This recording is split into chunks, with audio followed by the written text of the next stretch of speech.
రాబోయే ఎన్నికల్లో భారీ మెజార్టీతో గెలుస్తామని ధీమా వ్యక్తం చేశారు తిరుపతి వైసీపీ ఎమ్మెల్యే అభ్యర్థి భూమన అభినయ్ రెడ్డి. తిరుపతిలోని తాతయ్యగుంట గంగమ్మకు పూజలు నిర్వహించారు అభినయ్ రెడ్డి. తర్వాత టీటీడీ చైర్మన్ భూమన కరుణాకర్ రెడ్డితో కలిసి 10-11 వార్డుల్లో ఎన్నికల ప్రచారం నిర్వహించారు. ఎమ్మెల్యేగా గెలిచిన తర్వాత తిరుపతిని మరింత అభివృద్ది చేస్తామన్నారు అభినయ్ రెడ్డి. ఎన్నికల ప్రచారంలో వైసీపీ నాయకులు కార్యకర్తలు పెద్ద సంఖ్యలో పాల్గొన్నారు.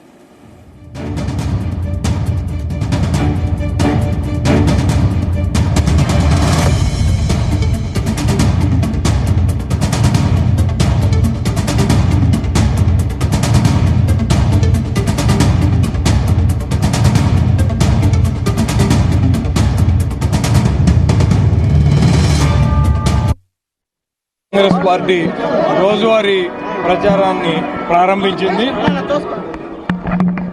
తిరుపతిలో జరిగినటువంటి అభివృద్ధి కార్యక్రమాలు అలానే రాష్ట్ర ప్రభుత్వం అందించినటువంటి సంక్షేమ పథకాల కలయికతో తిరుపతిలో వైఎస్ఆర్ కాంగ్రెస్ పార్టీకి పెద్ద ఎత్తున విజయావకాశాలు ఉన్నాయన్నటువంటి విషయాన్ని నేను స్పష్టం చేస్తున్నాను. ప్రజల్లో పార్టీ పట్ల మంచి స్పందన ఉంది.